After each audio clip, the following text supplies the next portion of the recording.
Hi guys, ನಾವಿವತ್ತು fruit custard ಮಾಡ್ತಾಯಿದ್ದೀವಿ. ತುಂಬ ಟೇಸ್ಟಿಯಾಗಿ ಈಸಿಯಾಗಿ ಹೇಗೆ ಮಾಡೋದು ಅಂತ ಈ ವಿಡಿಯೋದಲ್ಲಿ ತಿಳಿಸ್ಕೊಡ್ತೀನಿ.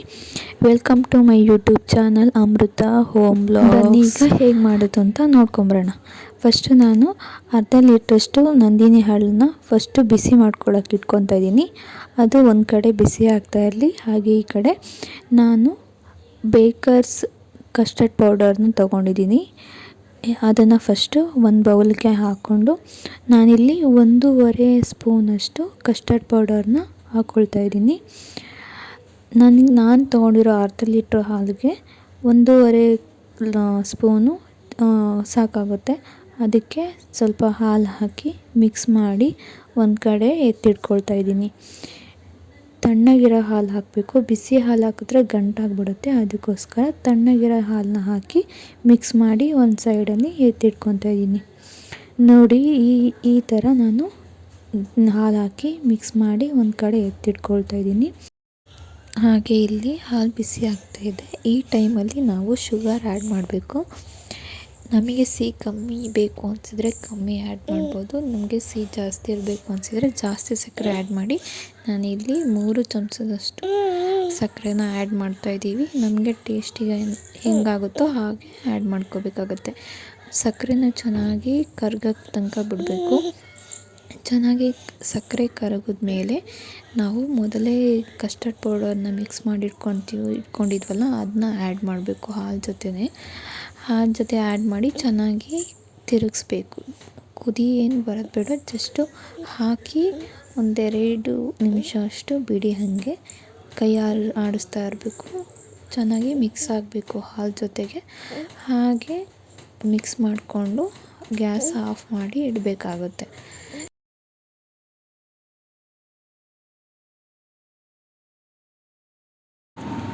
ಇದನ್ನ ನಾನು ಪೂರ್ತಿಯಾಗಿ ತಣ್ಣಗಾಗಕ್ಕೆ ಇಟ್ಟಿದ್ದೀನಿ. ಫ್ರಿಜ್ಜಲ್ಲಿಟ್ಟರೂ ಪರವಾಗಿಲ್ಲ, ಹೊರಗಡೆ ಇಟ್ಟರೂ ಪರವಾಗಿಲ್ಲ. ನಾನು ಹೊರಗಡೆನೇ ಇಟ್ಟು ಪೂರ್ತಿಯಾಗಿ ಆಗಿದೆ. ಈಗ ಸ್ವಲ್ಪನೂ ಬಿಸಿ ಅಂಶ ಇರಬಾರ್ದು. ಯಾಕಂದರೆ ನಾವು ಫ್ರೂಟೆಲ್ಲ ಹಾಕೋದಕ್ಕೆ ಅದು ಚೆನ್ನಾಗಿ ಅನಿಸಲ್ಲ. ಫ್ರೂಟೆಲ್ಲ ಬೆಂದಂಗೆ ಆಗಿರುತ್ತೆ. ಅದಕ್ಕೆ ಪೂರ್ತಿಯಾಗಿ ತಣ್ಣಗಾದ್ಮೇಲೆ ನಾನು ಇಲ್ಲಿ ಫ್ರೂಟ್ಗಳನ್ನು ಕಟ್ ಮಾಡಿಟ್ಟಿದ್ದೀನಿ. ಫಸ್ಟು ಸೇಬು ಹಣ್ಣನ್ನು ಚಿಕ್ಕದಾಗಿ ಕಟ್ ಮಾಡಿ ಹಾಕ್ಕೊತಾ ಇದ್ದೀನಿ. ಹಾಗೆ ದ್ರಾಕ್ಷಿ ಹಾಕ್ಕೊತಾ ಇದ್ದೀನಿ. ಅದ್ರ ಜೊತೆಗೆ ಬಾಳೆಹಣ್ಣನ್ನು ಕಟ್ ಮಾಡಿ ಹಾಕ್ಕೊಳ್ತಾ ಇದ್ದೀನಿ.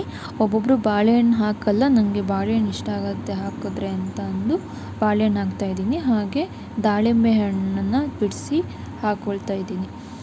ಈಗ ಇದನ್ನು ಚೆನ್ನಾಗಿ ಮಿಕ್ಸ್ ಮಾಡಬೇಕು.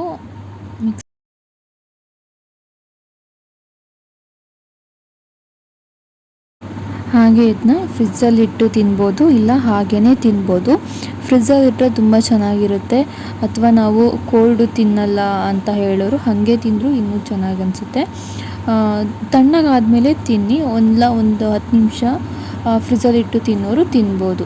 ನೋಡಿ, ಈ ರೀತಿಯಾಗಿ ಆಗಿದೆ. ಈಗ ನಾನು ಬೌಲಿಗೆ ಹಾಕ್ಕೊಳ್ತಾ ಇದ್ದೀನಿ. ಈ ರೀತಿಯಾಗಿ ನಾನು ಫ್ರಿಜ್ಜಲ್ಲಿ ಇಟ್ಟಿಲ್ಲ, ಇದನ್ನ ಹಾಗೆ ಹಾಕ್ಕೊಳ್ತಾ ಇದ್ದೀನಿ. ಫ್ರಿಜ್ಜಲ್ಲಿಟ್ಟರೆ ತುಂಬ ಚೆನ್ನಾಗಿರುತ್ತೆ.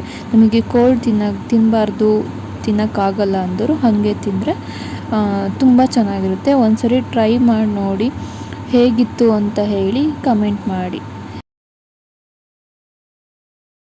ಇದಕ್ಕೆ ನಾನು ಆ್ಯಡ್ ಮಾಡಿರೋ ಹಣ್ಣನ್ನು ಬಿಟ್ಟು ನಿಮಗೆ ಯಾವ್ದು ಇಷ್ಟ ಆಗುತ್ತೋ, ಪೈನಾಪಲ್, ಆರೆಂಜ್, ಇನ್ನೂ ಯಾವುದೇ ಹಣ್ಣು ನಿಮ್ಗೆ ಇಷ್ಟ ಆಗುತ್ತೋ ಎಲ್ಲ ಹಣ್ಣುಗಳನ್ನು ಆ್ಯಡ್ ಮಾಡಿಕೊಂಡು ಇದೇ ಥರ ಫ್ರೂಟ್ ಕಸ್ಟರ್ಡ್ ಮಾಡ್ಕೋಬೋದು.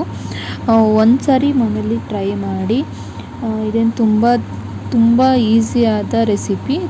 ಒಮ್ಮೆ ಟ್ರೈ ಮಾಡಿ ನೋಡಿ, ತುಂಬ ಚೆನ್ನಾಗಿರುತ್ತೆ. Thank you for watching. Video ಇಷ್ಟ ಆಗಿದರೆ ಲೈಕ್ ಮಾಡಿ, ಶೇರ್ ಮಾಡಿ, ಕಮೆಂಟ್ ಮಾಡಿ, ಹಾಗೆ ಸಬ್ಸ್ಕ್ರೈಬ್ ಮಾಡಿ. ಇನ್ನೂ ಯಾವ ಥರ ವೀಡಿಯೋಸ್ ಬೇಕು ಅಂತ ಕಮೆಂಟ್ ಮಾಡಿ.